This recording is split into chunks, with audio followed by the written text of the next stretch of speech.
Hello and welcome to One Lap. This is going to be a really fun one because today we are doing one lap of our racetrack like we do in every one lap, but this time it will be in a Model 3 that is built to climb Pikes Peak quicker than any production electric vehicle.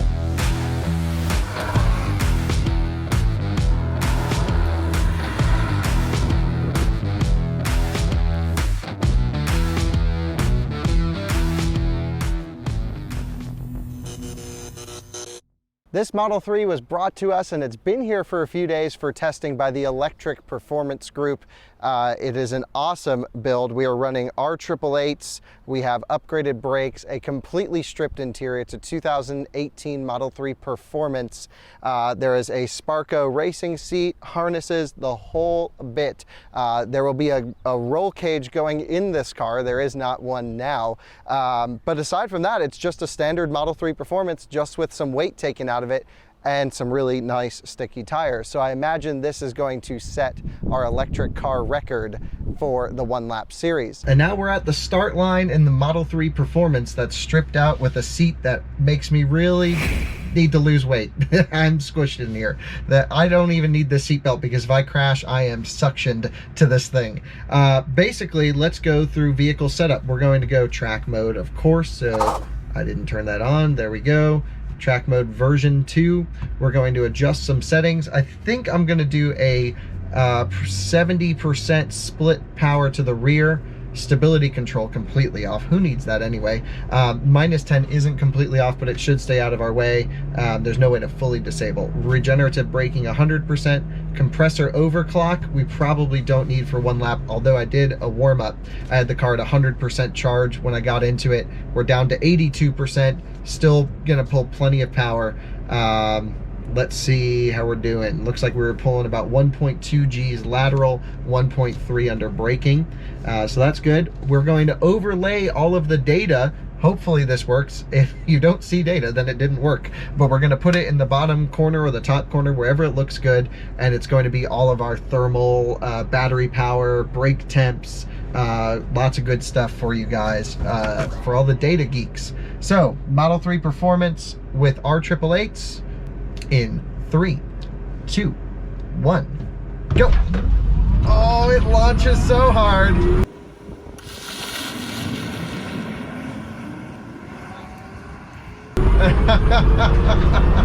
And it makes a really cool noise in here. Brake, brake, brake. Very nice. Okay, let's try and maintain some speed. Oh, it's fast.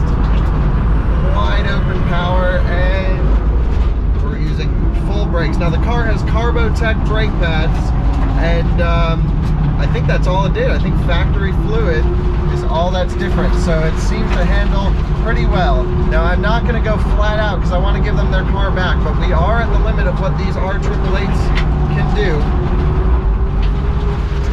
And she drives real nice. You can hear all the noise in here with the sound deadening removed. It drives so different than a normal Model 3 Performance. We have coilovers. The car still feels very soft and compliant, which is not a bad thing. Compliance is speed. A lot of people set their cars up way too stiff, and it's just not needed. So we're gonna go hard power out of this corner. Dab of brakes for the back section. Come on, stick, stick, stick. Wide open. Come on, car, let's go. I'm gonna do a little lift, not my car. Back to wide open. Hard on the brakes. Woo! She is fun and sticky. Now we have these cones in our way a little bit, so we're gonna dodge them. It does affect our line slightly, but not the end of the world. And we're full power out. Let's go. Let's see what we can get this thing up to. Feels so raw. This is the first time I've had fun on track an electric car. And 118 past the start finish. That felt really solid. I didn't leave too much room on the table. We burned almost 10% of our battery there. And I have to say, they built themselves a really cool car. This is going to be nice with a cage. It's very capable, and it shows a bright future for electric race cars because, you know, when you get into a stock version of these, like I drive a Model 3 Performance, same car, but completely stock, it's quiet and comfortable, and you go sideways, and you know, it's easy to drive. This actually is capable, and it sounds really cool. Like, listen, those motors make such a cool noise. I love it. So I'm so happy that the team decided to come and test their car here at the out of spec track. This thing feels really cool, and it feels raw. It feels like a real race car, even though it's just a Model 3 Performance with some stuff taken out: suspension, tires, and brakes, and just the normal stuff. And I really hope more people start doing this with their EVs. So nice work to the Electric Performance team. I'm gonna link their YouTube channel right over here. Blake Fuller's gonna be piloting this car up the Pikes Peak Mountain and setting the speed record for a production electric vehicle, which he actually already holds with a Model S. So should be pretty good. The car drives great, and man, I don't know what the time is, but I imagine it's fast.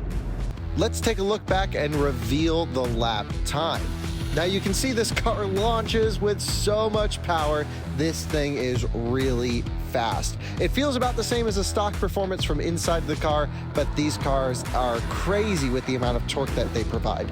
The vehicle feels pretty solid through the corners. It definitely makes a huge change from a stock Model 3, as noted on the lap, where it's a super nimble and tight feeling car. The racing seat was insane because it just holds you in one place the whole way around the lap.